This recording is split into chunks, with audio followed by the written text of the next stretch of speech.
आवाज़ आ रही ना आप लोगों को?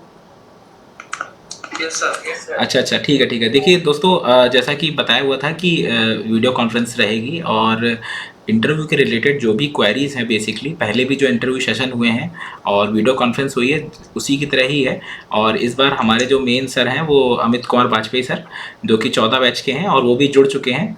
तो सबसे पहले सर गुड इवनिंग। सर आपको आवाज़ आ रही है मेरी? Hello sir. हाँ राहुल, गुड इवनिंग। अरे सर गुड इवनिंग सर, आप समय निकाला सर, बहुत बहुत धन्यवाद। और सर ये पूरा जो भी इंटरव्यू की डेट आ गई है एक्चुअली में, एपीएससी की, तो उसमें एओयू की भी आनी है। तो जो लोग इंटरव्यू दे रहे हैं बेसिकली वो सभी लोग हैं जिनका इंटरव्यू कंडक्ट है। तो उसी के रिगार्डिंग है कि उनको कुछ गाइडेंस और क्या उनकी क्वेरी रहती है, अपनी तरफ से आप क्या सलाह देना चाहते हैं, है ना सर, ये चीज़। धन्यवाद आपका राहुल कि आपने हमको एक मौका दिया इन सब लोगों से इंटरेक्ट करने का।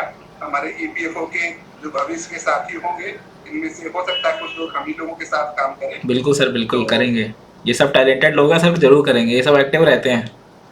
नहीं, सबसे पहले तो हम इन सब लोगों को बधाई देंगे कि आप एक टफ एग्जाम पास करके आपने आधी यात्रा पूरी कर ली। जिस तरह से ये रिटन एग्जाम हुआ था, उसकी जो खबरें आई थी, तो लोगों ने बताया था कि पेपर आसान नहीं था, टफ था। तो आप लोगों ने आधी लड़ाई जीत ली, उसकी बहुत बहुत बधाई। और आगे आगे की आधी लड़ाई आप जीतेंगे, ऐसा विश्वास है, उसके लिए शुभकामनाएं। द- अगर किसी की कोई स्पेसिफिक क्वेरी हो तो वो पूछ सकता है, नहीं तो जो हमारा अब तक का एक्सपीरियंस ईपीएफओ का है, उस आधार पे हम कुछ सर थोड़ा सा आप सलाह देंगे। आप ही सर शुरुआत करके सर इंट्रो दे दीजिए, कुछ क्या इनको गाइडेंस रहना चाहिए सर, कैसे क्या है थोड़ा सा, बाकी हम लोग शुरुआत करते हैं देखिए, फिर धीरे धीरे। हाँ देखिए, पहले तो हम ये कहेंगे कि इस इंटरव्यू को भी बाकी इंटरव्यू की तरह से ही लीजिए। देखिए, होता क्या है कि बेसिक्स किसी भी इंटरव्यू के एक जैसे होते हैं। सबसे बड़ी बात जो हमको लगती है वो ये कि आप लोगों को प्रॉपर फ्रेम ऑफ माइंड में होना चाहिए। और हम तो कहेंगे, हम इनफॉर्मल डिस्कशन में जब भी मौका मिलता है अपने जूनियर्स को, बच्चों को बताया भी करते हैं कि हमेशा इंटरव्यू मोड में ही आप रहिए। इंटरव्यू मोड में आज से ही अपने आप को मानिए। बल्कि हम तो मानते हैं कि किसी भी एग्जाम्स की, प्रीलिम्स की तैयारी जब शुरू करें, उससे पहले ये मान के चलें कि अगर हमारा इंटरव्यू कॉल अगर हमारे पास आएगी, तो किस तरीके का हमारा टेम्परामेंट होगा, किस तरीके का हमारा बिहेवियर होगा। एक तरह से ना प्री प्ले करें। जैसे कोई घटना हो जाती है, हम उस पर रिफ्लेक्ट करते हैं बाद में, तो उसको रिप्ले बोला जाता है। हम लोगों को प्री प्ले करना चाहिए कि अगर ये पूछा जाएगा, और उसमें सारे एस्पेक्ट्स कवर करने चाहिए। ऐसा सर्वज्ञ तो कोई होता नहीं, भगवान के अलावा ऐसा तो कोई है नहीं जिसको सब कुछ आता हो। तो अगर कुछ नहीं आ पाया, तो हमारा काम एंड कंपोजर जो है वो डिस्टर्ब नहीं हो, हमारी क्या भाव भंगिमा हो, ये हमको इंश्योर करना चाहिए, उसकी प्रैक्टिस करना चाहिए। जहां हम अटक रहे हों, अगर हमको बाद में चीज समझ आए, तो हम कैसे उसको ऑनेस्टली एक्सेप्ट करके अच्छे से इलेबोरेट करें, ये सारी चीजें हम लोगों को प्रैक्टिस करनी चाहिए और daily day to day life में करनी चाहिए। इंटरव्यू जितनी समझदारी की डिमांड करता है, हमारा पर्सनल एक्सपीरियंस है, राहुल भी उस बात से सहमत होंगे कि जब आप जॉब में आ जाते हैं, जब आपका एक प्रोफाइल हो जाता है, आप group A officer ministry of labour and employment में हो जाएंगे, तो उससे ज्यादा समझदारी की जरूरत आपको रोज की रोज पड़ेगी।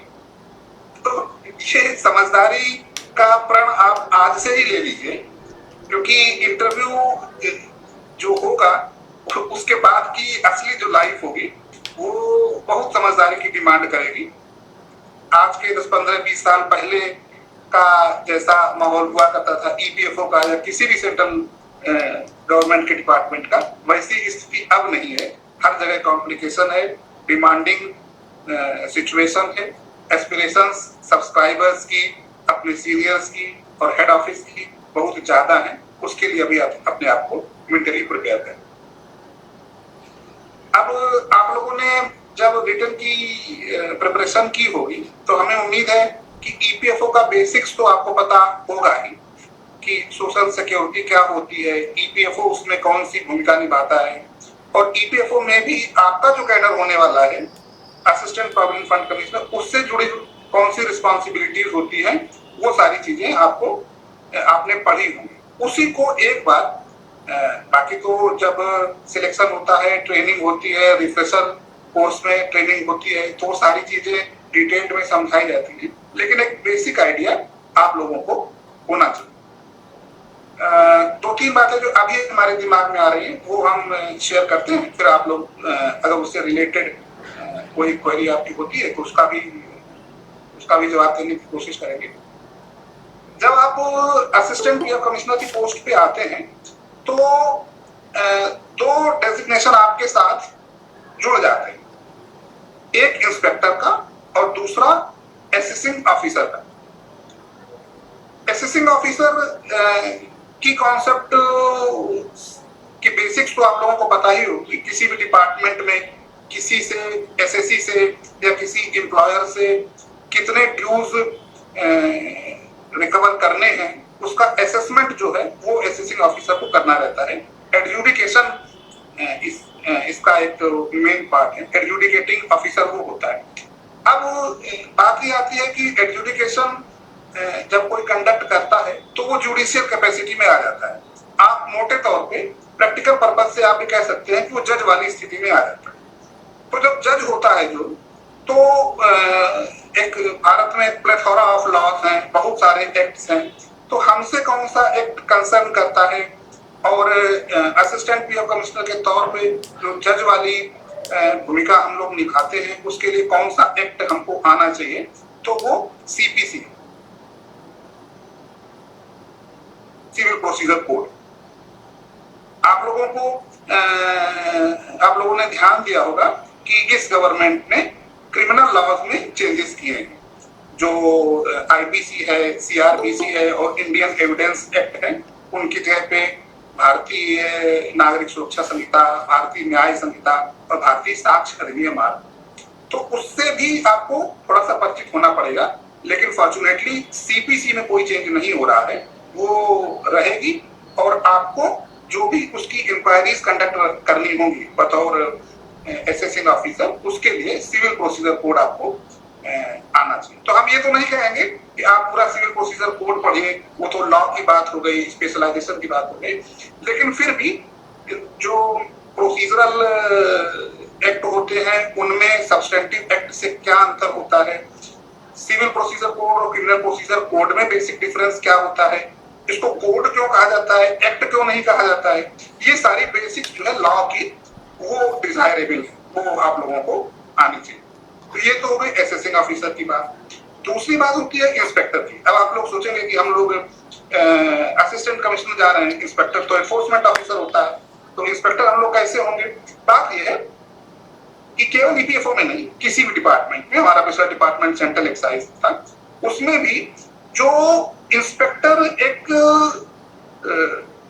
रिस्पॉन्सिबिलिटी है, एक पोस्ट, वो डेजिग्नेशन से उतना अटैच नहीं है जितना उसके जो राइट्स हैं और जो उसकी अथॉरिटी है उससे रिलेटेड।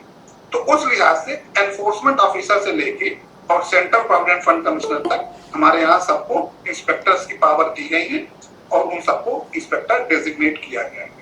यानी कि जो एनफोर्समेंट ऑफिसर इंस्पेक्टर के तौर पे फील्ड में है वो तो अपना पार्ट प्ले करेंगे ही, लेकिन अगर उनके सीनियर ऑफिसर्स हैं, असिस्टेंट कमिश्नर से लेके और रीजनल कमिश्नर और एडिशनल कमिश्नर, यहाँ तक कि सेंट्रल कमिश्नर, वो सारे लोग भी मौका पड़ने पर इंस्पेक्टर की पावर का यूज कर सकते हैं। तो इंस्पेक्टर की पावर क्या होती है और कहाँ से उसकी अथॉरिटी डराइव होती है, ये सारा भी आप लोगों को एक बेसिक आइडिया होना चाहिए। ईपीएफ एक्ट में सेक्शन 13 में इंस्पेक्टर की पावर्स दी गई है, सेक्शन 14 में जो प्रोसिक्यूशन का प्रोसेस है वो दिया गया है। तो ये सारी चीजें जो है एक मोटा मोटा आइडिया आपको होना चाहिए कि इंस्पेक्टर मान लीजिए सर्च एंड सीजर करता है, किसी एम्प्लॉयर के पास गया इंस्पेक्शन करने और वो एम्प्लॉयर कोऑपरेट नहीं कर रहा है, आपको पता है, आप जान रहे हैं कि ये बहुत बड़ा डिफॉल्टर है और जो रिलेटेड डॉक्यूमेंट्स हैं वो या तो डिस्ट्रॉय कर देगा या कर चुका है या दिखाना नहीं चाह रहा है, तो फिर आपको सर्च एंड सीजर की पावर यूज करनी पड़ती है। अब वो सर्च एंड सीजर जो है वो फिर सीआरपीसी में आ जाता है, क्रिमिनल प्रोसीजर कोड में आ जाता है। तो उसके कौन कौन से सेक्शंस सीआरपीसी के हमारे में यूज हो सकते हैं बतौर इंस्पेक्टर का, इससे बहुत इंटिमिडेट होने की जरूरत नहीं है। सीपीसी की जो हमने बात बताई असेसिंग ऑफिसर के तौर पे, उसमें कुछ ही सेक्शन सीपीसी के समझने होते हैं। इसी तरीके से सीआरपीसी के भी कुछ ही सेक्शंस आपको उनका बेसिक आइडिया जरूरी होगा। अब आप गए, आप पंचनामा ड्रॉ कर रहे हैं, आपने 2 लोगों को बुलाया, पड़ोस के 2 लोग, अब वो आपकी बात क्यों माने, आपको अपनी अथॉरिटी पता होनी चाहिए, आपको अपनी पावर पता होनी चाहिए, वो आईपीसी से ड्रॉ हो सकती है। तो कुल मिला के 8 या 10 सेक्शन से ज्यादा नहीं होंगे सीपीसी के, सीआरपीसी के और आईपीसी के, जो आप लोगों को, जिनका बेसिक्स आप लोगों को पता होना चाहिए।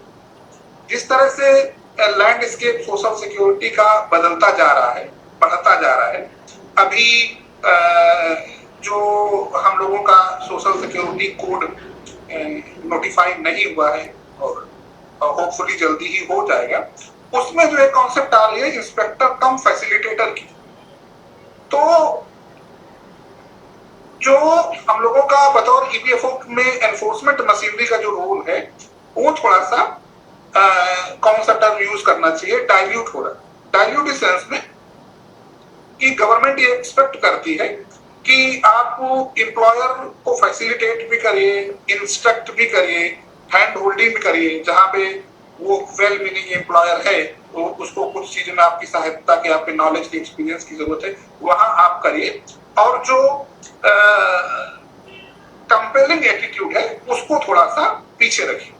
इंस्पेक्टर कम फैसिलिटेटर, उसकी हिस्टोरिक बैकग्राउंड है और इंटरव्यू के लिए आप लोग इस पे थोड़ा सा वर्क भी करिएगा, इसको बनाइएगा। इंटरव्यू का एक इम्पोर्टेंट क्वेश्चन हो सकता है कि जो ईज ऑफ डूइंग बिजनेस है, उसमें आपका ईपीएफ एक्ट और उसकी कंप्लायंस मशीनरी कितनी रेलिवेंट है, उसका रूप स्वरूप कैसा होना चाहिए, उसकी कार्यप्रणाली का गठन कैसा होना चाहिए।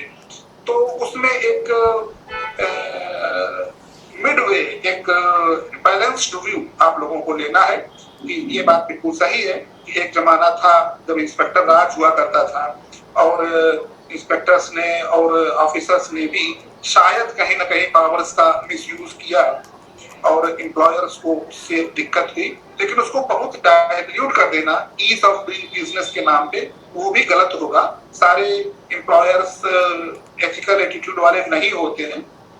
एक अच्छी खासी संख्या उनकी ऐसी होती है कि जो कंप्लायंस ठीक से नहीं करना चाहते हैं ईपीएफ एक्ट की, तो उनके लिए जो प्यूनिटिव तरीका है, उनके साथ जो स्ट्रिक्टनेस है, सख्ती है, वो भी हम दिखा सकें, वो पावर्स हमारे पास रहें, तो वही एक ऑर्गेनाइजेशन के लिए और सोशल सिक्योरिटी के टोटल एटमॉस्फेयर के लिए, एंटायर एटमॉस्फेयर के लिए वो चीज बेनिफिशियल होगी।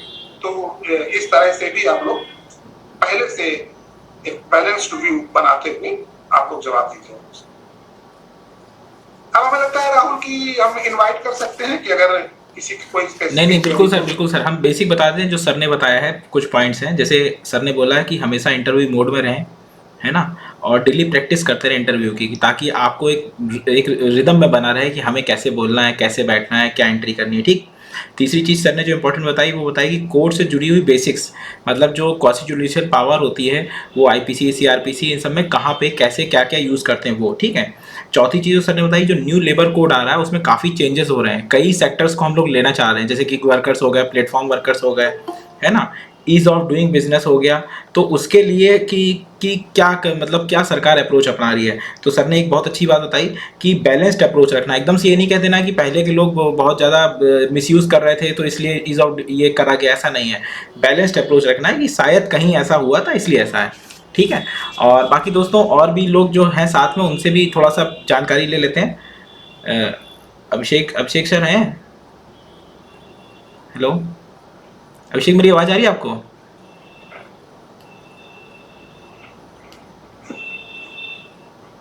हेलो, जितनों के डाउट हैं वो अभी बस थोड़ी देर में पूछ लेते हैं। अच्छा, जिसके डाउट हैं 1 by 1 सबसे पहले अमित पांडे जी अपना डाउट बताएं, क्या सवाल है आपका?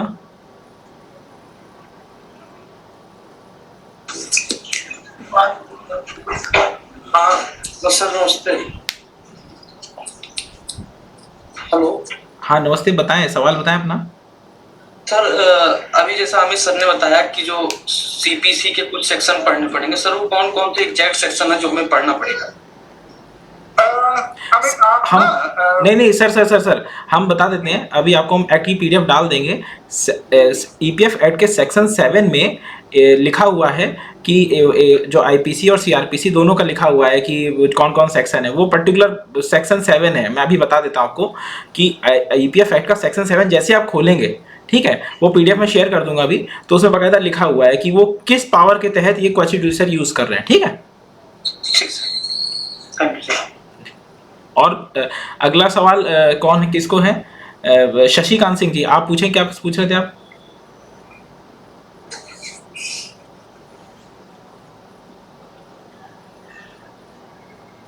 शशिकांत, आवाज आपकी बंद है। Good evening Amit sir, good evening Rahul sir. Good evening. Sir question में जैसा क्वेश्चन जब पढ़ते हैं तो जैसे नॉर्मल क्वेश्चन तो सर हम जवाब दे रहे हैं, लेकिन कुछ क्वेश्चन ऐसे हैं जो जॉब से रिलेटेड हैं, जैसे कि आप इस जॉब में क्यों आना चाहते हैं या फिर आपका चयन क्यों किया जा सकता है, कुछ इस पे अगर आप कुछ बता दें तो। जैसे बहुत कॉन्फ्लिक्ट है, मैं इस पर समझ नहीं पा रहा हूँ कैसे सर इसको मैं हैंडल करूँ। देखिए शशिकांत जी, वैसे तो सही बात तो ये है, हार्ड रियलिटी तो यही है कि हम लोग एक सेंट्रल गवर्नमेंट में ग्रुप ए ऑफिसर के लिए अप्लाई करते हैं, तो कहीं भी कोई जॉब हो तो बहुत सारे ऑप्शंस होते नहीं है। बहुत ही कम लोग ऐसे होते हैं जिनके पास एक से ज्यादा ऑप्शंस होते हैं। तो आप इस तरह से जवाब दे सकते हैं कि देखिए सर, ये एक सम्मानित पोस्ट है और यूपीएससी ने इसको कंडक्ट किया। हम यूपीएससी के बाकी एग्जाम्स की भी तैयारी कर रहे थे, हमको ये एग्जाम देने का मौका मिला, हमने इसमें क्वालिफाई किया, तो हम चाहेंगे कि हम ईपीएफओ को अपनी सर्विसेज दें। दूसरा कारण आप ये बता सकते हैं कि वैसे तो जो नेशनल ड्यूटी या सोशल सर्विस, हमारा मानना है कि डायरेक्ट या इनडायरेक्ट कोई किसी भी एम्प्लॉयमेंट में हो वो कर सकता है, लेकिन ईपीएफओ एक ऐसा डिपार्टमेंट है जो सीधा सीधा जुड़ा है समाज के निचले तबके से। आप ये बात बता सकते हैं कि ईपीएफओ विश्व की सबसे बड़ी सोशल सिक्योरिटी ऑर्गेनाइजेशन है। 25 करोड़ के आसपास हमारे सब्सक्राइबर्स हैं, मेंबर्स हैं, सब्सक्राइबर्स और उनके बेनिफिशियरी मिला के, जो कि यूरोप के 4-5 देशों की जनसंख्या के बराबर होते हैं। और कॉर्पस वाइज अगर छोड़ दें, संख्या के हिसाब से, सब्सक्राइबर और मेंबर्स की संख्या के हिसाब से हम देखें तो उसमें जो एक बहुत बड़ा हिस्सा होता है वो समाज के उस वर्ग से आता है कि जिसकी सैलरी कम होती है, लो वेज सैलरी ब्रैकेट वाले ये लोग होते हैं। तो इनको सर्विस प्रोवाइड करना और एम्प्लॉयर्स को परसुएशन से और अपने फैसिलिटेशन से, और अगर नहीं माने तो अपनी अथॉरिटी का इस्तेमाल करके उनको इस समाज के निचले तबके के वर्कर्स के लिए ईपीएफ के प्रोविजंस का पालन करवाना और मेंबर्स को भी इस बात के लिए प्रमोट करना कि ये जो ईपीएफओ है ये आपके भविष्य की व्यवस्था करता है, आपके रिटायरमेंट के बाद की व्यवस्था करता है। तो ये एक बहुत अच्छी सोशल सर्विस भी है। जॉब तो एक एस्टीम्ड सम्मानित जॉब तो है ही, उसके अलावा समाज के निचले तबके के लिए काम करने के लिए बहुत अच्छी सोशल सर्विस। आप इस तरीके से जवाब दे सकते। सर मैंने जो जवाब तैयार किया था तो माइंड में सेट था कि जिसका सर बताया कि सर हम ईपीएफओ के द्वारा जो सर्विस प्रोवाइड, जो ईपीएफओ की तरफ से रूल्स प्रोवाइड किए जा रहे हैं उसके तहत हम लोगों की सोशल सिक्योरिटी प्रदान करेंगे, और उसके अतिरिक्त सर हम अपने परिवार की देख रेख के लिए जो इसके तहत पारिश्रमिक जो मुझे मिलेगा उसके तहत सर हम अपने परिवार और अपने दोस्तों मित्रों की सहायता भी कर सकते हैं जो हमारी विभिन्न कठिन परिस्थितियों में जिसने हेल्प किया है। तो बिल्कुल क्या सर ये, हाँ यही सर हमने तैयार किया था, तो हमने कहा सर आपसे। नहीं, आप कह सकते हैं कि इससे हम अपने जिन लोगों ने हमको पढ़ाया लिखाया और हमारा करियर बनाने के साथ ताकि हम उनकी भी सेवा कर पाएंगे और ऐसे ही कितने परिवारों को सेव कर पाएंगे जो उतने आर्थिक रूप से संपन्न नहीं।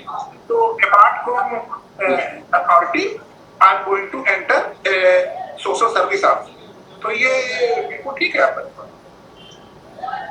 Okay sir, thank you sir. अगला सवाल जो है प्रिया मलिक जी, आप हैंड रेस करे हैं, आप पूछिए।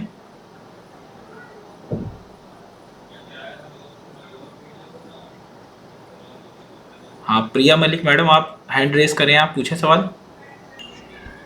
हेलो हाँ मैडम, गुड इवनिंग, बताएं, सवाल बताएं। सर एक्चुअली मेरा ये डाउट था कि मैंने ना सर जब टैब फिल किया था तो मेरा हॉबीज वाला ऑप्शन ब्लैंक रह गया था।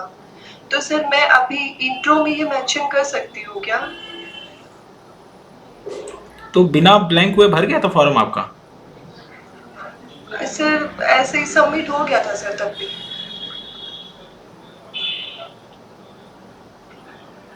राहुल, क्वेरी हमको क्लियर नहीं हुई।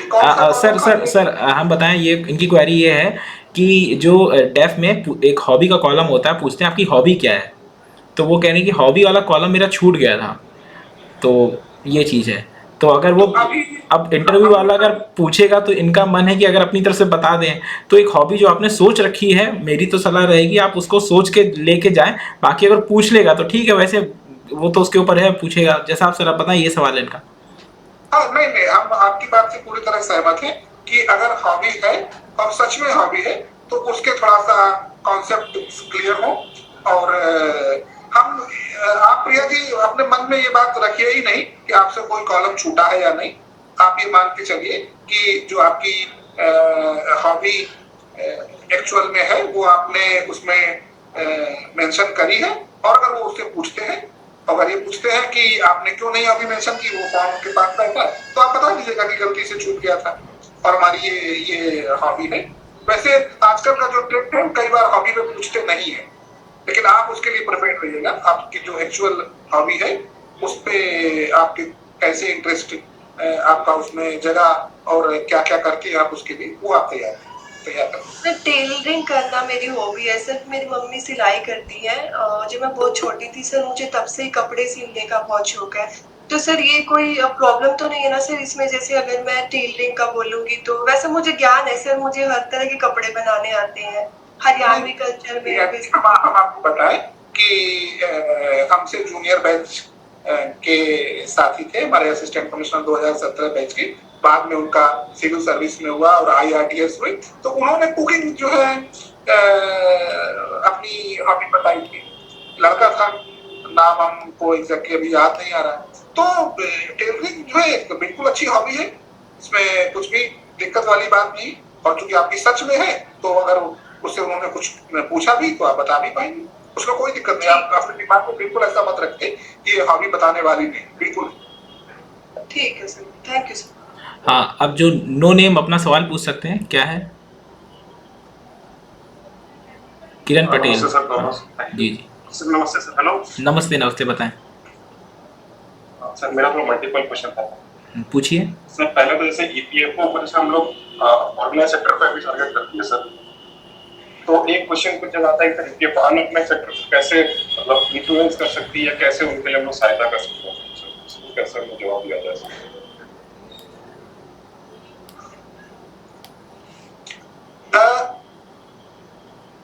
आपका नाम, आपका शुभ नाम क्या है? नमन है सर। हाँ, नमन जी, अभी EPFO अनऑर्गेनाइज सेक्टर को उस तरह से कैटर नहीं करता है। आगे सोशल सिक्योरिटी कोड में चेंजेस करके लाए तो अलग बात है। अभी हम ऑर्गेनाइज सेक्टर को ही की नीड्स को ही हम लोग कैटर करते हैं। अभी वो वाली जो गिग वर्कर्स वाली कॉन्सेप्ट है, हमें लगता है शायद आप वो सोच रहे होंगे, है ना? तो वो अभी आज की तारीख में वो हम लोगों के परव्यू में नहीं है। सोशल सिक्योरिटी कोड जब आएगा तभी वो बात बने। तो वो अगर आएगा तो EPFO उसको कैसे हैंडल करेगा, एक बार आप सोशल सिक्योरिटी कोड जो है आप पढ़ लीजिएगा।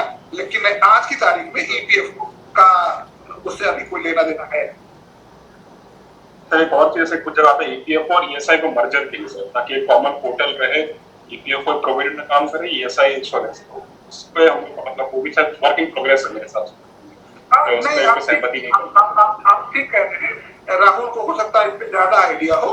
कुछ इंस्पेक्शन में नहीं कंसोलिडेशन नहीं, हुआ है। मैं इसको जोड़ना चाहता हूँ। जैसे उन्होंने पूछा कि अनऑर्गेनाइज सेक्टर, देखिए अभी आपने एक महीने पहले देखा होगा अनुराग ठाकुर जी जो एमपी हैं, तो उन्होंने एक स्टेटमेंट दिया था कि जो ईपीएफओ का डेटा है रोजगार वाला वो ये है, और ई श्रम पोर्टल का डेटा उन्होंने अलग बताया था, ठीक है। तो जो ऑर्गेनाइज सेक्टर है ना वो ईपीएफओ के अंडर में आ रहा है पूरा, ठीक है। और जो ई श्रम पोर्टल में जो लोग रजिस्टर्ड हुए, जिनको सरकार सब्सिडी दे रही थी 1000 रुपए, देखा होगा आपने, सुना होगा, जिसमें कोई भी व्यक्ति जो ये दुकान चला रहा है, रिक्शा, मतलब कोई भी काम कर रहा है, ठीक है, जो मजदूर हैं, भट्टा श्रमिक हैं, वो सबको, तो वो पूरा का पूरा जो डेटा सरकार दिखा रही थी वो यही था कि ऑर्गेनाइज सेक्टर का ईपीएफओ से ले रही थी, अनऑर्गेनाइज सेक्टर का ई श्रम पोर्टल से। जो सरकार का आने का रोड मैप प्लान है वो यही है कि वो दोनों के डेटा को मर्ज करके ही फिर दिखाएगी, ताकि दिखाएगी हमने कितना रोजगार किया, ठीक। पहली चीज तो ये हो गई। दूसरा जो आप पूछ रहे हैं ईपीएफ ईएसआई मर्ज का पूछ रहे हैं, कि सवाल दोबारा पूछे आप। हाँ सर, वही मतलब उसी वही सेम लाइन। नहीं, ईपीएफ ईएसआई का मर्जर जो है, जब लेबर कोड बना था तो कई बार ड्राफ्ट चेंज हुए, ठीक है। तो जो पहला ड्राफ्ट बना था उसमें था कि मर्ज करेंगे, ठीक है। उसके बाद ये 4 बार ड्राफ्ट चेंज हुए। करंट में जो ड्राफ्ट जो उसको फाइनलाइज करना उसमें मर्जर नहीं है कहीं भी, ठीक है। तो अब ऐसा कुछ नहीं है कि वो मर्ज हो रहा है। बस हाँ ये है कि कॉमन पोर्टल बना दिया गया है, श्रम सुविधा पोर्टल जिसको बोलते हैं, ठीक है। श्रम सुविधा पोर्टल में क्या होता है, सेंट्रल लेबर कमिश्नर जो होता है, जिसको आप देखे होंगे एएलसी की पोस्ट आती है एक, है ना, वो मेन उसका हेड होता है उस पोर्टल में। वो उसके अंडर में ईपीएफ और ईएसआई, इन तीनों का ये कॉमन पोर्टल है, श्रम सुविधा पोर्टल। जो इंस्पेक्शंस होते हैं और जैसे कंपनियों के लिंक जारी होते हैं, या मतलब उन कंप्लायंस रिलेटेड जो वर्क होते हैं वो उसी पोर्टल से गवर्न होते हैं। उस पोर्टल को तीनों लोग मिलकर चलाते हैं बस। बाकी फिजिकल स्तर पर कोई भी ऐसा मर्जर नहीं है, ठीक है। और कोई सवाल आपका? सर एक लास्ट बस दो जो सर, एक अभी जैसे डीडी का इंटरव्यू हुआ था, ईएसआईसी का भी, तो इंटरव्यूज काफी छोटे थे, मतलब 10-15 मिनट के थे, जैसे वो बताइए। इनफैक्ट अभी भी इंटरव्यू जो शेड्यूल है सर, एक दिन में 55 शेड्यूल है। बिल्कुल तो लोग कह रहे हैं कि 10-15 मिनट का आप इंटरव्यू एक्सपेक्ट कर सकते हैं सर। तो उसको हम लोग कैसे मैक्सिमाइज करें अपने बेनिफिट के लिए सर? सर रिक्वेस्ट किस तरीके से अपने आप को प्रेजेंट करें 15 मिनट में, या डायरेक्टली हमें बोल देना है कि सर मेरा हॉबीज ये है, या मतलब इंट्रोडक्शन को कैसा रखना चाहिए कि हम लोग जो पूछना चाहते हैं, पूछवाना चाहते हैं, वही पूछना है। नहीं, सवाल आपको बहुत अच्छा है। पहले सर कुछ बताएंगे फिर हम बताते हैं। देखिए, कई बार हमारा अपना पर्सनल एक्सपीरियंस तो ये है कि ऐसा कोई अगर बाकी लोगों का 10-15 मिनट हो रहा है तो 10 मिनट हो रहा है, तो आपका भी 10 मिनट हो, ये कोई जरूरी नहीं है। आपसे बात करने में उनको कितना इंटरेस्ट आ रहा है और बात से बात की चली जा रही है, इस पे बहुत कुछ डिपेंड करता है। बाकी हम ये कहेंगे कि ऐसा कुछ प्री कंसीव्ड नोशन लिखना चाहिए कि हमें उसको मैक्सिमाइज करना है, जो हमारे स्ट्रॉन्ग पॉइंट्स हैं उस पे बात को खींच के लाना है। वो काउंटर प्रोडक्टिव भी हो सकता है, बिल्कुल। इसके लिए हिंदी में अपने सहज, आप सहज रहिए, आत्मविश्वास आपके चेहरे से झलकेगा ही, है ना। और वो लोग इतने एक्सपीरियंस्ड और इतने वेटरन होते हैं कि वो जान जाते हैं। मतलब कई बार ऐसा ना दिखे कि हमको ये चीज आती है और उस चीज को बताने के लिए हम जरूरत से ज्यादा उत्सुक हैं, ऐसा कुछ नहीं है। अगर जिस पे भी आपका एक अपर हैंड है वो आपके साथ है, तो वो कहीं ना कहीं रिफ्लेक्ट हो ही जाता है। उसको quality important as compare to quantity, उसके लिए चिंता मत करो। हाँ, जैसा कि सर ने बताया, बिल्कुल सही बात है। और दो मेन चीज़ आपने भी कही कि क्वालिटी इंपॉर्टेंट है, क्वांटिटी नहीं। और दरअसल इस समय जो आप कह रहे हैं वो भी बात सही है कि यूपीएससी क्या कर रहा है, वो क्वांटिटी ज़्यादा देख रहा है। वो जितनी जल्दी हो सकता है इंटरव्यू करवा रहा है, क्योंकि उसके ऊपर भी प्रेशर बहुत ज़्यादा है कि उसको तुरंत रिजल्ट देने हैं, और यही वाले रिजल्ट के लिए इतना डिले हो गया। तो बाकी चीज़ों में ना जाते हुए मैं यही कहूँगा कि आप बेसिक चीज़ें जरूर कर लो। जैसे सब लोग ना अपना इंट्रो जो है, इंट्रोडक्शन बिल्कुल घोट लो। पहली चीज़, जैसे सर ने शुरुआत में बताया कि आप डेली समझो कि आपका इंटरव्यू चल रहा है। आप अपना कमरे में एंटर करने से लेके बैठने, पोस्चर बैठने का, प्लस एक दूसरे को वेलकम करने का, है ना, और प्लस अपना इंट्रो, ये बिल्कुल डेली प्रैक्टिस करो। ताकि कम से कम क्या होगा ना कि जैसे आपकी कोई चीज़ बिगड़े ना, मान लो 10 मिनट मिला आपको, तो वो 10 मिनट ऐसा होना चाहिए कि उनको याद रहे कि हाँ कुछ इसकी हर चीज़ एक परफेक्ट थी। ऐसा नहीं था कि वो चलने में लड़खड़ा रहा है, घबरा रहा है, या कुछ हेजिटेशन हो रहा है, ऐसा नहीं होना चाहिए। आपको बिल्कुल बेसिक चीज़ें तो पड़ी होनी चाहिए, ठीक है। ताकि आपको कम से कम इंटरव्यू आपका शुरुआत हो जाए, है ना? ठीक है, ठीक है, थैंक यू सर, ठीक ठीक, ओके भाई। और अब अगला सवाल विमल जी, विमल आप पूछें, क्या पूछ रहे थे? विमल, हेलो। हाँ विमल जी बताएं। जी सर, मेरा जो ग्रेजुएशन है बीटेक में इलेक्ट्रॉनिक्स एंड कम्युनिकेशन इंजीनियरिंग है, तो सर वो काफी टाइम हो गया है, तो उसको मैं कितना कंप्लीट करूं, कितना डीप जाने की कोशिश करूं, ये मुझे समझ नहीं आया थोड़ा। हम आपसे कहें कि आप उसका कोई प्रेशर अपने दिमाग में मत लाइए। हम सब लोगों की ऐसी ही है। हमने भी एमएससी मैथ्स किया हुआ था, जमाना हो गया था छोड़े हुए। तो आपने जो आप डिसिप्लिन आपकी रही उसका बेसिक्स तो आपको आता ही है, और बस वही एक्सपेक्टेड भी है एट मोस्ट। अगर है भी तो बस उतना ही एक्सपेक्टेड है, उसकी एक्सपर्टीज आपसे एक्सपेक्टेड नहीं है। अगर रहनी होती तो फिर आप ईपीएफओ में आते क्यों? फिर आप वही फील्ड चुनते ना। तो आप उसको लेके बहुत चिंता मत कीजिए। सर जैसे कि मैं 2014 में जैसे एनआईटी जमशेदपुर से बीटेक हुआ है इलेक्ट्रॉनिक्स एंड कम्युनिकेशन से, और काफी टाइम गैप हो गया। बीच में मैंने 2 ईयर जॉब किया है डिस्ट्रिक्ट कोर्ट में, तो सर उसको भी मैंने मेंशन नहीं किया था क्योंकि वहाँ पे वो कुछ एक्सपीरियंस से कुछ सर्टिफिकेट मांग रहे थे, तो उसको मेंशन नहीं कर पाए। तो उसको बताना होगा कि नहीं बताना होगा? अगर इंट्रो दे रहे होंगे कि इतना गैप है आपके प्रिपरेशन के टाइम में, आपको ऐसा नहीं होना चाहिए था, तो इसके रिगार्डिंग अगर आप बताना चाहें, देखिए हमको एक वाकया याद आता है। अमित वशिष्ठ सर हमारे ईपीएफओ के लुमिनरी हैं, एक बहुत बड़ी हस्ती है हमारे ईपीएफओ में। आजकल पुणे के वो ऑफिसर हैं, और जो भारत के चीफ जस्टिस हुआ करते थे दीपक मिश्रा, आप सब लोग परिचित होंगे उनके नाम से। उनके अंडर में उन्होंने पीएचडी की हुई थी, और बहुत ही कानून की चलती फिरती किताब है उनकी। एक बात उन्होंने एक फाइनल सेशन में बोली थी, जब हम लोगों की ट्रेनिंग हो रही थी, फेयरवेल स्पीच में बोली थी, और वो बात हमारे जहन में कहीं ना कहीं रह गई कि कोई आदमी कितना ही कम्युनिकेशन स्किल का धनी हो, और उसका पर्सनैलिटी कितना ही चमकदार क्यों ना हो, जो सच का मजा होता है ना, वो किसी और चीज में नहीं होता। सत्य जो है वो अपने आप में सबसे बड़ा संबल आपका बन सकता है। इसलिए अगर आप बताना चाहें कि 2 साल आपकी जो इंटरमीडिएट जॉब रही उसका आप एक्सपीरियंस सर्टिफिकेट नहीं ला पाए, तो कोई बात नहीं, आप बता सकते हैं कि वो भी उसका भी एक्सपीरियंस हमको है, हम किसी वजह से उसका एक्सपीरियंस सर्टिफिकेट लाने में सफल नहीं हुए, प्रोक्योर करने में सफल नहीं हुए, इसलिए हमने उसको मेंशन नहीं किया। तो सहज रहिए, बताना चाहें तो इस तरीके से बता सकते हैं, ना बताना चाहें तो ना बताइए। उसका कोई लोड अपने दिमाग में मत रखिए। सर एक्चुअली सर उस जॉब को मैंने रिजाइन कर दिया था, तो पूछ सकते हैं कि अभी आप कंटिन्यू जॉब नहीं कर रहे हैं, आपने रिजाइन क्यों किया? तो इससे फंसेंगे ना जी सर। जो रेजिग्नेशन की वैलिड रीजन हो ना, देखिए जो इंटरव्यू का माहौल होता है वो अलग होता है, लेकिन सारे लोग ये बात जानते हैं कि आदमी जो है बेटर प्रॉस्पेक्ट्स के लिए कोशिश करता ही करता है, और जो लोग भी आए हैं वो कहीं ना कहीं हाथ पैर मार के आए हैं। तो अगर आप बता भी देंगे तो उसमें कोई दिक्कत वाली बात नहीं। जो वैलिड रीजन हो वो आप बता दीजिए, और नहीं बताना चाहे तो मत बताइए।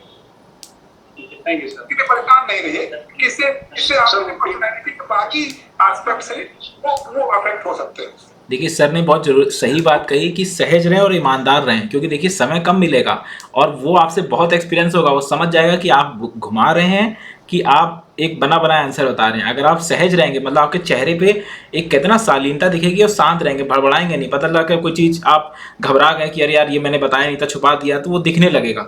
और प्लस अपने जवाब के प्रति ईमानदार रहें, बिल्कुल क्लियर कट बना के जाए, यही देना। तो अगर मान लो कोई ऐसा सवाल आ जाए जो आपको नहीं पता है, अचानक से उसने पूछ दिया, तो निष्पक्ष होकर बिल्कुल ईमानदारी से जवाब दीजिएगा, ताकि चेहरे का भाव ना बदले, क्योंकि वो फिर वो समझ जाए कि ये अब कुछ घुमा रहे हैं, है ना। सच्चाई को ही अपनी ताकत बताइए। सच्चाई और सहजता जो है वो बहुत बड़ी ताकत है। Sir good evening sir, Rahul sir, and good evening sir, Amit sir. Sir मेरा एक क्वेश्चन था सर। सर जैसे हमने graduation sir economics modern history और फिलॉसफी सर कंप्लीट किया, उसके बाद सर पीजी हमने जो है सर इकोनॉमिक्स किया, और सर वर्तमान समय में सर मैं इकोनॉमिक्स से ही सर पीएचडी कर रहा हूँ सर। तो सर ये सर इकोनॉमिक्स से रिलेटेड सर क्वेश्चन हमसे पूछे जाने की संभावना सर ज्यादा रहेंगी सर वहाँ पर? और सर क्या मुझे फिलॉसफी भी अभी सर कुछ चीजें देख लेनी चाहिए, क्योंकि जो हमने पढ़ा था ग्रेजुएशन में सर। आपका गुड नेम हम भूल रहे हैं, आपका गुड नेम क्या है? सर आशीष हमारा गुड नेम। हाँ, आशीष, बेवजह की चिंताएं आप मत रखिए। इकोनॉमी का जाहिर सी बात है कि आपको नॉलेज होगा ही, आप उसे पीएचडी करें। और फिलॉसफी क्या होती है? फिलॉसफी बिल्कुल सिंपल सी बात है, किसी भी चीज को जो है गहराई से समझना, समझदारी से उसको देखने की कोशिश करना, सुपरफिशियल तरीके से नहीं देखना, रीड बिटवीन द लाइंस, वही आप करने जा रहे हैं। आप ईपीएफओ में भी वही करो, है ना।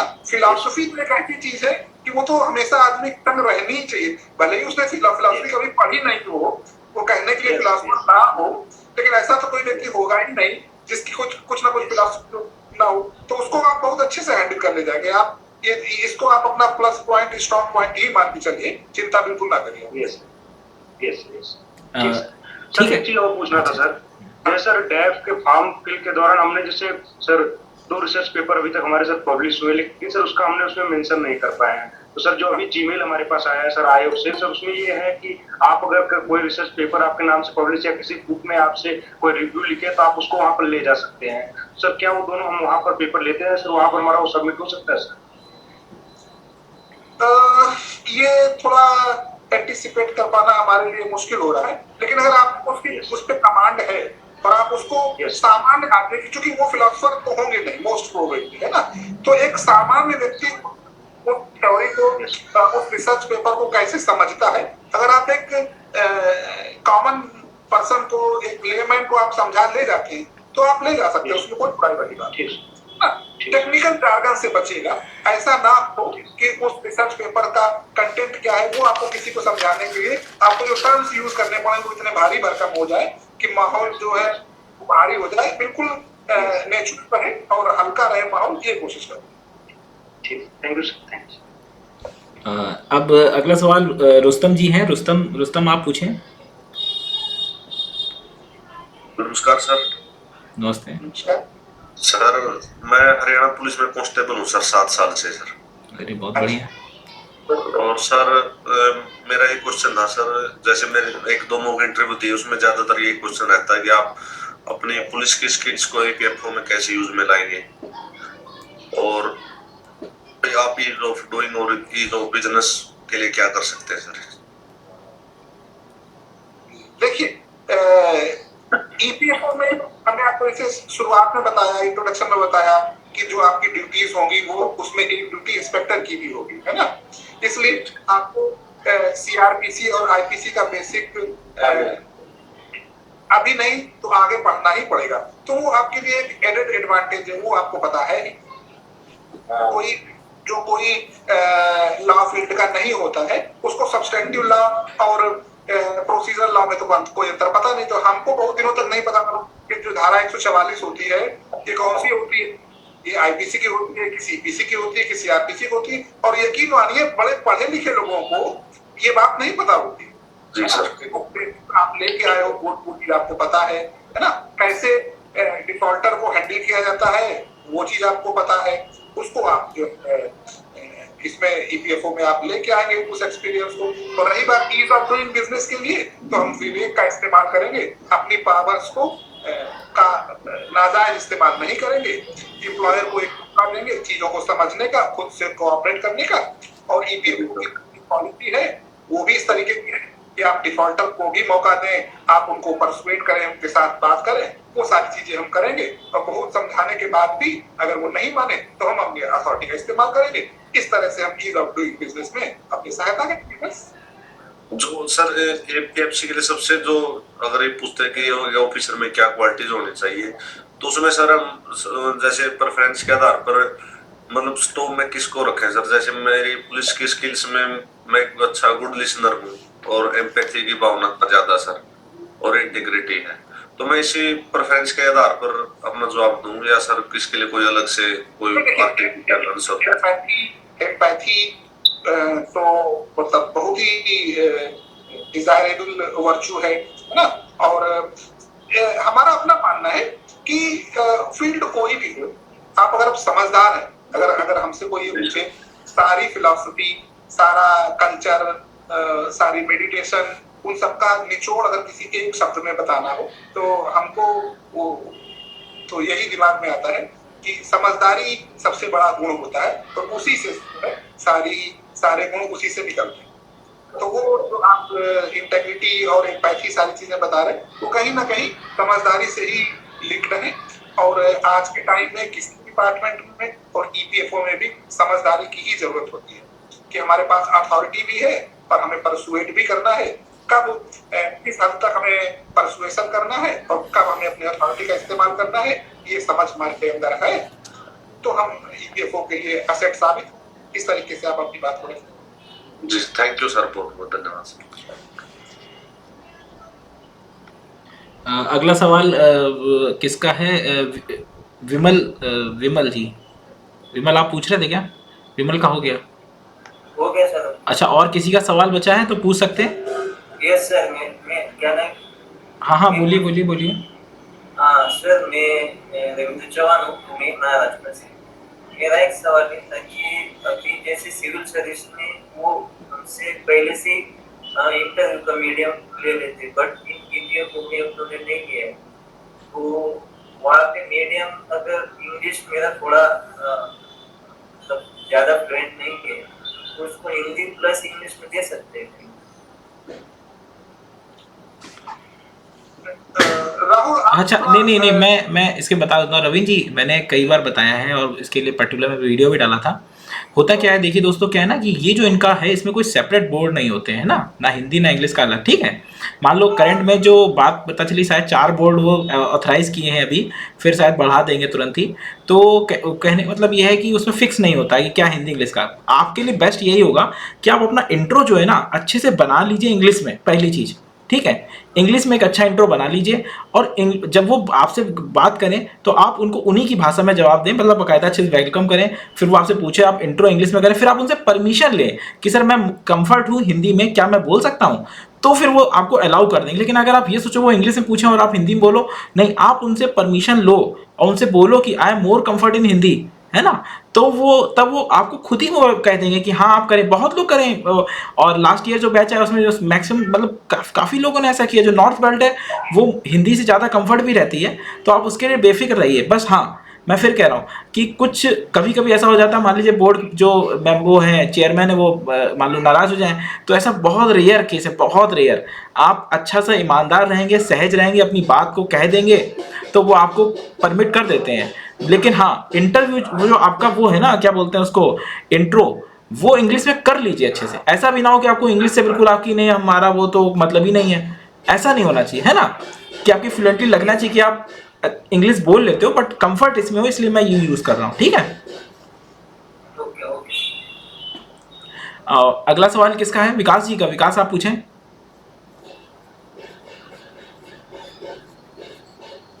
जिसका भी सवाल हो पूछ लीजिए ताकि फिर कंप्लीट कर रहे हैं इसको। सर का भी बहुत समय हो गया है। सर आज बढ़िया सेशन रहा आपका। और किसी का सवाल है? जल्दी बताएं। दीपक आपका सवाल है, पूछें। एक क्वेश्चन। हाँ बताएं। रुस्तम जी पहले बताएं। Good evening sir. पहले रुस्तम जी का पूछ लेते हैं, फिर दीपक आपका लेते हैं। मैं यूपी गवर्नमेंट के अंतर्गत वर्तमान में कार्यरत। अच्छा बताएं।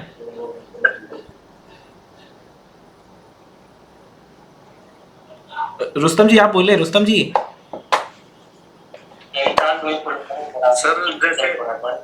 सर ये पूछते सर आप ईपीएफओ में क्यों आना चाहते हैं? तो मैं ये आंसर देते हैं सर सभी का एक ही कॉमन की समाज सोशल सिक्योरिटी के लिए काम करना है, लोगों के लिए ज्यादा से ज्यादा काम करना है।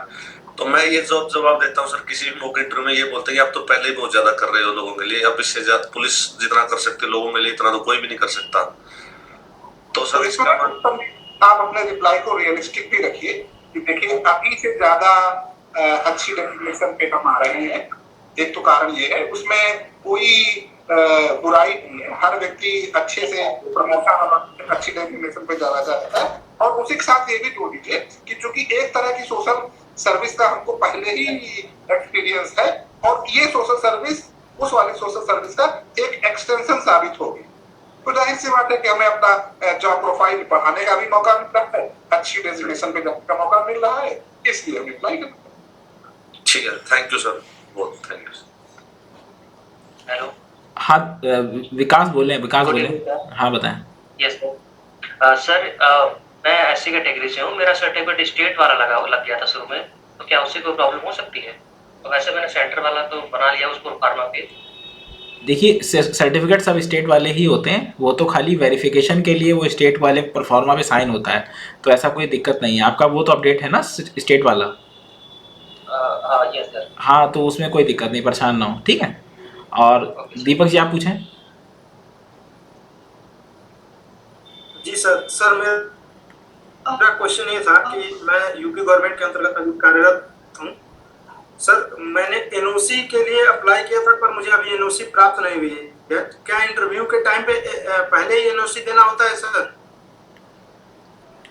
देखिए जब आप इंटरव्यू पे जाते हैं तो क्या होता है कि जो CSS आपने सर्विस सुनी है, जो SSC से बनते हैं, सेंट्रल सेक्रेटरीट में जाते हैं ना, तो वो क्या होते हैं, वही लोग एक एक टेबल लगी होती है, उस टेबल पे 5-5 लोग बैठा देते हैं, एक एक बंदे बैठ जाते हैं, वो आपका पूरा फॉर्म चेक करते हैं, ठीक है। अगर कोई भी XYZ कमी होती है, जैसे वो सर्टिफिकेट से रिलेटेड या कुछ भी, तो वो आपसे कहते हैं कि आप टेंशन ना लो, आप इंटरव्यू पे ध्यान दो, हम आपको नोट कर दे रहे हैं आपको क्या देना है। तो पर्टिकुलर चीज़ पे एफिडेविट बनवा लेते हैं मोस्टली वो, और बगल में कोर्ट है तो वो क्या करते हैं, कहते हैं शाम तक एफिडेविट बनवा के दे देना। नहीं भी देते हैं तो फिर वो बाद में परसू कर देते हैं, जब फाइनल रिजल्ट निकालते हैं उसमें मार्क कर देंगे कि इनका ये चीज़ें छूटी हुई हैं। तो किसी भी तरह से बाहर नहीं करेंगे अभी आपको, ठीक है। तो जो स्क्रूटनी मेन करनी थी उन्होंने कर ली अभी, और अब वो इतना जल्दी कुछ नहीं करेंगे आपको, ठीक है। जैसे सर कुछ अगर ऐड करना चाहते हो सर बोल दीजिएगा सर, आप है ना? नहीं राहुल, इस पे तो आपका ही एक्सपर्टीज है। हाँ नहीं तो नहीं आप इसीलिए सर, इसीलिए। और ये इसमें अनुराग, हाँ दीपक पूछें, आपका पूछ रहे हैं?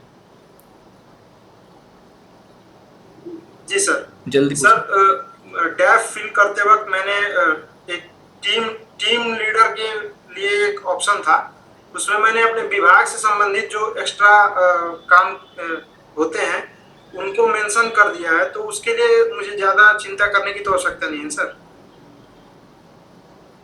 जो हॉबीज से ऊपर एक ऑप्शन था जिसमें टीम लीडर के बारे में जानकारी देनी थी स्कूल या कॉलेज में, ये तो आपकी पर्सनालिटी को ही, पर्सनालिटी। और मैं जैसे देखिए अब जो कर दिया है सो कर दिया है, अब आप उसमें सोचो नहीं। अब जो कर दिया है अब ये सोचो कि क्या आप लीडर नहीं हो? आप एक जॉब कर रहे हैं, अपना परिवार लीड कर रहे हैं, आप खुद लीड कर रहे हैं, आप लीडर हैं, तो बस आप उसी तरह प्रिपेयर होके जाएं, ठीक है।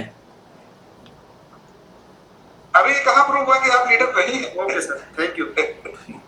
हाँ आप क्यों मान रहे हैं कि आप लीडर नहीं, क्या पता कल को चुनाव लड़ रहे हैं आप, ठीक है। तो प्रिया मैडम आप पूछ रही थी कुछ? प्रीति मैडम आप पूछें। Good evening sir. सर मेरा एक जनरल क्वेश्चन है कि जब हमने तैयारी करी थी और अभी इतना टाइम हो गया है तो हमने काफी डीप में तैयारी की है, लेकिन सर अभी जो मेरा मॉक इंटरव्यू का एक्सपीरियंस रहा है वो ये कि मोस्टली सिर्फ ऊपर से पूछा जा रहा है। तो सर मेरा है 10 तारीख को, आप प्लीज मुझे सजेस्ट कीजिए कि सर मुझे क्या करना चाहिए। डीप अंडरस्टैंडिंग आपको किसी भी बात की है तो ये आपके लिए तो एडेड वैल्यू है, और ऐसा नहीं है कि उससे रिलेटेड कोई क्वेश्चन करे और आप उसका रिप्लाई करें तभी वो डेप्थ पता चलेगी। वो पर्सनैलिटी का पार्ट होती है। आपको भले ही उस चीज का आभास ना हो, लेकिन आप जब वहां जाएंगी तो आपकी वो जो भी क्वालिटीज है वो बाकियों से अलग दिखेंगी। आप बिल्कुल उसको लेके परेशान ना होइए। और जब एक जैसे इंटरव्यू लगता है कि सुपरफिशियल पूछा जा रहा है, तो भी वो इतने लोग एक्सपीरियंस्ड होते हैं कि उसमें वो ये बात जान जाते हैं कि किसका नॉलेज का लेवल क्या है, और केवल नॉलेज का ही नहीं, एटीट्यूड का लेवल क्या है, बिहेवियर कितना मैच्योर है, ये सारी चीजें जान जाते हैं।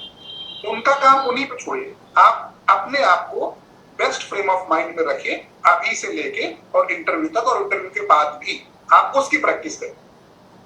जी सर।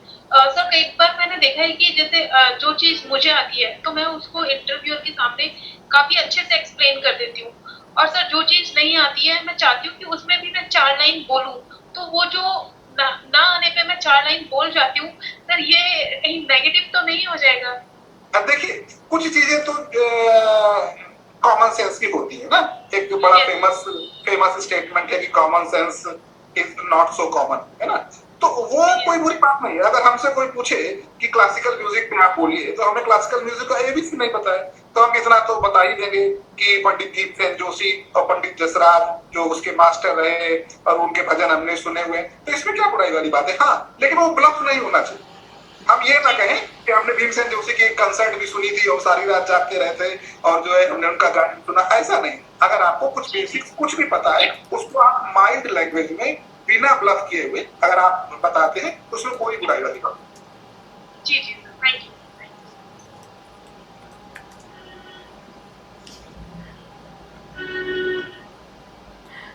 जो प्रिया मैडम पूछ रही हैं कि फादर का नेम नहीं लगा है सर्टिफिकेट में, तो परेशान ना हुए।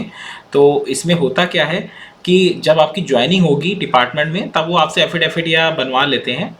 तो जैसे लास्ट ईयर भी बच्चों की ज्वाइनिंग हुई थी, किसी का सरनेम मिस था, किसी का कुछ, तो एक ओथ कमिश्नर होते हैं जो वकील होते हैं, उनसे डेड लेटर लिखवा के बाकायदा बनवा लेते हैं। ठीक है। तो और अनु मैडम का, अनु राघव कोई है, उनका सवाल है तो पूछें। Good evening sir. Good evening madam. Sir मेरे क्वेश्चन थे कि जो ईपीएफओ है अभी क्या क्या चैलेंजेस फेस कर रहा है और हमें इस ओवरकम करने के लिए एज ईपीएफ से आप क्या कर सकते हैं? देखिए, ईपीएफओ के कुछ चैलेंजेस तो शुरू से ही हैं, वो इनहेरेंट हैं, और कुछ चैलेंजेस नए वातावरण में, नए माहौल में बन रहे हैं। जो सबसे बड़ा चैलेंज ईपीएफओ का हमेशा से रहा है, जिस दिन से ईपीएफओ बना है, वो ह्यूमन साइकोलॉजी से जुड़ा हुआ है। आप ही सोचो कि ईपीएफओ क्या करता है। ईपीएफओ ये इंश्योर करता है कि जो एक डेफिनेट वेज सीलिंग के लोग हैं, उनके वेजेस का एक पार्ट डिडक्ट कर लिया जाए और उसका मैचिंग कंट्रीब्यूशन, उतना ही कंट्रीब्यूशन एम्प्लॉयर जमा करे और वो ईपीएफओ को जमा कर दिया जाए। दोनों चीजें, किसी की वेजेस वो किस तरीके से इस्तेमाल करे, वो ये उसका राइट होना चाहिए। लेकिन भारत की एक दिक्कत रही है, और हमें लगता है बाकी जगहों की भी दिक्कत होगी, कि कोई आदमी सेविंग नहीं करना चाहता, आदमी तुरंत का तुरंत देखना चाहता है। तो सरकार ये इंश्योर करती है, एक तरह की ये फोर्स्ड सेविंग है। तो ये चैलेंज हमेशा से ईपीएफओ का रहा है, क्योंकि जो लो वेज एम्प्लॉयज होते हैं, अनफॉर्चुनेटली वो कई बार पीएफ नहीं कटवाना चाहते हैं। वो चाहते हैं कि हमको पूरी सैलरी मिल जाए। कई बार उनकी जेन्युइन जरूरतें भी होती हैं। अगर वो पीएफ का अमाउंट कटवाते हैं तो उससे आज के खर्चे जो है वो कई बार बाधित हो सकते हैं। इसी तरीके से एम्प्लॉयर भी चाहता है कि कौन सा बवाल में पड़े, हम क्यों जो है वो काटें। एम्प्लॉय और एम्प्लॉयर दोनों एक हो जाते हैं। ये ईपीएफओ के लिए सबसे बड़ा चैलेंज हमेशा से रहा है कि एक ऐसा लॉ एनफोर्स करना है जिसका डेविएशन करने में एम्प्लॉयर तो है ही आगे, एम्प्लॉय भी उसमें सहयोग कर रहा है, और उसी चीज को इंश्योर करना है। एक तरह से फोर्स्ड सेविंग हमें करवानी है। ये हम लोगों के स्किल पे डिपेंड करता है कि कैसे करवानी। दूसरे, अभी क्या है कि जो इस टाइम के चैलेंजेस है, वो वही बात है जो हमने शुरुआत में इसका हिंट किया कि ईज ऑफ डूइंग बिजनेस और compliance of EPFO, compliance of EPF act, ये दोनों चीजें को बैलेंस करना है। अगर आप बहुत स्ट्रिक्टली कंप्लायंस करते हैं तो वो कई बार जो है रोजगार के लिए बाधा हो सकता है। एम्प्लॉयर अगर उतना सस्टेनेबल नहीं है तो हो सकता है छोड़ ही दे, या जिस एम्प्लॉय की कंप्लायंस कराने के लिए हम एनफोर्स कर रहे हैं उसको जॉब से ही निकाल दे। और ऐसा हम लोगों का प्रैक्टिकल एक्सपीरियंस है कि कई बार ऐसा हुआ भी है। तो वो कैसे हमें एम्प्लॉयर को प्रमोट करना है, मोटिवेट करना है, उसको बताना है कि आपकी ये रिस्पॉन्सिबिलिटी लीगल भी है, मोरल भी है, कि आप अपने सारे एम्प्लॉइज को ईपीएफ का मेंबर बनाइए, उनका प्रॉपर कंट्रीब्यूशन जमा करिए, टाइम टू टाइम रिटर्न्स जमा करिए। और एम्प्लॉय को भी बताना है कि अगर आपकी कंप्लायंस प्रॉपर नहीं हो रही है तो आप कैसे हम पे अप्रोच कर सकते हो। और एक बार इंफॉर्मेशन हम लोगों के पास आ गई तो ऑफिस उसको कैसे प्रोसेस करेगा, ये हम लोगों के यहाँ एक डिटेल्ड एसओपी है। राहुल ने उसको बहुत अच्छे से पढ़ा है, समझा है। उस एसओपी में यही है कि हमें पहले एम्प्लॉयर को परसुएट करना है, फिर हमें उसको एक 2-3 अपॉर्चुनिटी देनी है, ईमेल करना है, पर्सनल मीटिंग भी करनी है, और फिर भी अगर वो कन्विंस्ड नहीं होता है और डिफॉल्ट जारी रखता है तो हमें उसके साथ स्ट्रिक्टली पेश आना है। तो ईपीएफओ का अगर शॉर्ट में बोला जाए सबसे बड़ा चैलेंज ये है कि कैसे हम कंप्लायंस और ईज ऑफ डूइंग बिजनेस में बैलेंस बना पाए। इसीलिए एक नया टर्म कॉइन हो रहा है, चलन में आ रहा है, इंस्पेक्टर कम फैसिलिटेटर। तो इंस्पेक्टर वर्ड से जो एक अथॉरिटी की भनक आती थी और एक निगेटिव सी इमेज आती थी, उसको भी बैलेंस्ड करने की सरकार की योजना है और उसको बैलेंस करना ही ईपीएफओ का इस टाइम पे सबसे बड़ा चैलेंज। जैसा सर ने बहुत अच्छे से ब्रीफ करके बताया है, तो मैं थोड़ा सा और ऐड कर दूं कि वही जो बात सर ने कही है कि जब क्या होता है ना, जो भी ईपीएफ एक्ट आया उसका जब बना था ना ईपीएफ एक्ट, तो जो उसका बेसिक्स था जब वो बना था, जो एक थोड़ा सा बता दूं, 1948 में जो आईएलओ की एसीआई बैठक हुई थी उसमें ये डिसाइड हुआ कि भारत ऐसा तो हम नहीं कोई स्कीम ला पाएंगे, तो ये हुआ कि भारत में किस तरह की स्कीम चल पाएगी। तो ये हुआ कि दो ही बेस पॉइंट थे, पहला कि लोगों में बचत की भावना आनी चाहिए, मतलब वो सेविंग करें, दूसरा जो रोजगार है ना, जो एम्प्लॉय है वो एक जगह स्थायी हो जाए।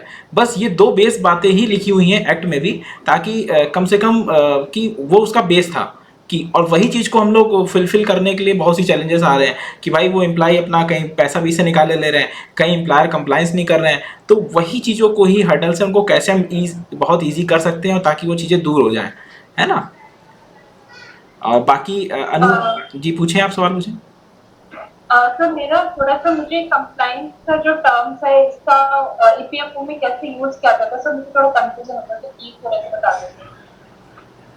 Compliance means enforcement of EPF provisions. जो ईपीएफ के एक्ट हैं वो पालन करे, उनका अनुपालन हो, मतलब वो रूल्स फॉलो करे एम्प्लॉयर, वो चीज कंप्लायंस। देखिए एक मिनट में शॉर्ट में बताने की कोशिश करें। ईपीएफओ 3 तरीके के काम करता है।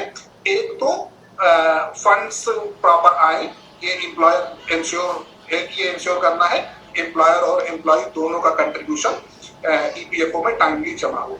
तो टाइमली जमा हो, ये तो हो गया कंप्लायंस का पार्ट। उसके बाद फिर उसका इन्वेस्टमेंट होता है कि उसपे मैक्सिमम रिटर्न्स आ सके ताकि हम ज्यादा से ज्यादा इंटरेस्ट दे सकें। तो दूसरा हो गया इन्वेस्टमेंट का पार्ट। और तीसरा हो गया सर्विस डिलीवरी सिस्टम, कि जब एम्प्लॉय की जरूरत पड़े, उसको एडवांस लेना हो, उसके घर में कोई शादी हो, कोई बीमारी हो, जब भी उसको जरूरत पड़े तब हम उसको एडवांस पेमेंट करें, और फिर जब वो रिटायर हो जाए तो हम उसको फाइनल पेमेंट करें और हम उसको मेंबर पेंशन दें। तो ये वाला जो पार्ट हो गया ये सर्विस डिलीवरी का पार्ट हो गया। तो कंप्लायंस और इन्वेस्टमेंट और service delivery 3 basic functions EPFO के होते हैं। उम्मीद करते हैं कि समझ आया होगा मैडम आपको। Yes sir, thank you sir. Sir मुझे मेरे और भी क्वेश्चंस थे कि ऐसी कौन सी इंटरनेशनल प्रैक्टिसेस हैं कि हम उनसे बेस्ट ले सकते हैं, सीख सकते हैं इसको और अच्छा करने के लिए ईपीएफओ को, जो इसकी सर्विसेज है। देखिए हम लोग जो ना टाइम टू टाइम कोलैबोरेट कर ही रहे हैं। इंटरनेशनल वर्कर वाली भी कॉन्सेप्ट उसमें आ जाती है कि विदेशी अगर सिटीजन है और फॉरेन नेशनल है, वो हमारे यहाँ किस तरह से कवर्ड है, हमारा सिटीजन वहाँ कैसे कवर्ड है। लेकिन ये बड़ा थोड़ा ब्रॉड टॉपिक हो जाता है, ये उतना डिटेल में शायद। जी सर। सर मेरे क्वेश्चन और था कि हम देखते हैं इंडिया में कि एम्प्लॉयमेंट रेट इतना ज्यादा नहीं बढ़ रहा है, लेकिन ईपीएफओ का डेटा जो है काफी बढ़ रहा है कि हमने इतना कवर कर लिया है। सर कैसे पॉसिबल है ये? हम और राहुल दोनों लोग मिलके इसको 1 मिनट में एक्सप्लेन कर सकते हैं, लेकिन आप भी जान रही है कि शायद सरकार को आज तक सर कोई मीडिया ग्रुप इस चीज को बता नहीं पाया है, तो मैं चाहता हूँ उसको ना ही छेड़े तो ज्यादा अच्छा है। एक हिंट करते हैं। हाँ। और आप प्लीज इसको अपने तक ही रखिएगा, है ना, आपके नॉलेज को बढ़ाने के लिए है, सरकार को गलत साबित करने के लिए नहीं है।